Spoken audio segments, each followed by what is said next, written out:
Bienvenue sur ce nouvel épisode de notre série consacrée à ECMAScript 6 où il sera question de destructuring. Alors qu'est-ce que c'est que le destructuring que j'ai orthographié ici?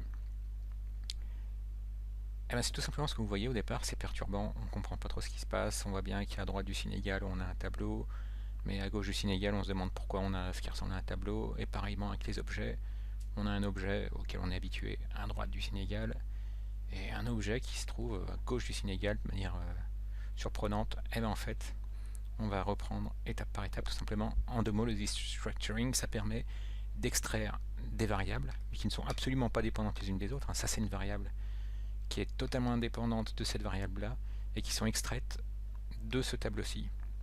Donc on n'est pas du tout en train de créer un sous-tableau, on crée la variable apples et la variable mangoes. Alors si on regarde concrètement, on fait un petit console.log pour s'assurer que on a bien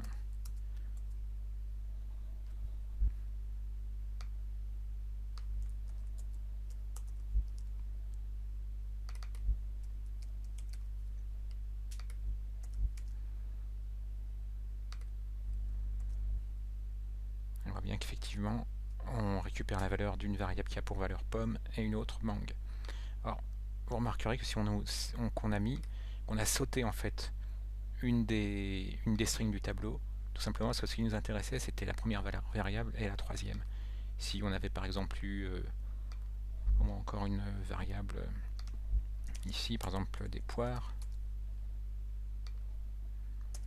si on reprend chronologiquement ce qui se passerait, en fait au départ vous auriez simplement votre tableau de fruits, puis à un moment vous vous dites bon bah j'aimerais bien avoir récupéré mes bananes et mes poires, et bien à ce moment là la façon plus concise que propose ECMAScript 6, c'est, alors on sait qu'on veut sauter le premier item, du coup on met une virgule, on veut les bananes, on va l'appeler la variable bananas, on veut sauter les mangues puisque c'est pas ce qu'on recherche, on revirgule et on récupère les poires, je crois que c'est pears, les poires pears, voilà, mais là du coup on devrait se retrouver avec une variable. C'est important d'avoir le var aussi, pour bien préciser que vous créez ces variables. Bon, pour avoir let aussi, ça devrait marcher.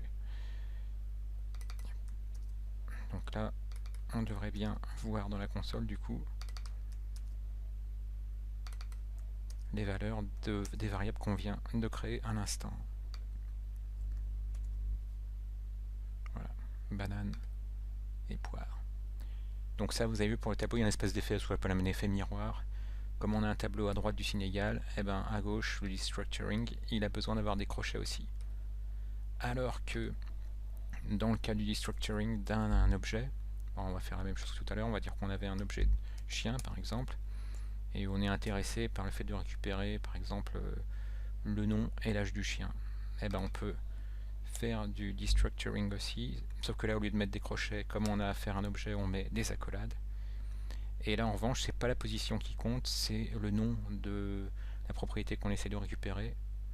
Comme on veut récupérer name,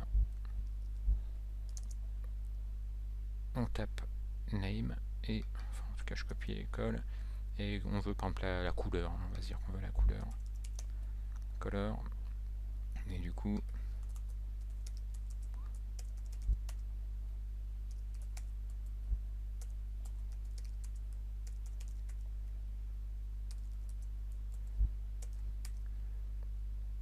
bon, ça on peut le virer du coup.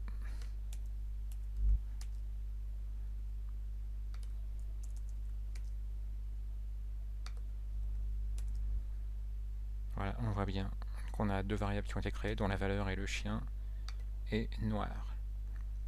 Donc voilà, finalement, c'est perturbant à voir au départ, parce que c'est pas du tout ce à quoi on est habitué, d'avoir une notation tableau à gauche d'un signe égal ou une notation objet, mais en fait, il faut juste retenir que sont à gauche du signe égal, c'est vraiment des variables qui n'ont rien à voir l'une avec l'autre, qui sont indépendantes, qu'on crée.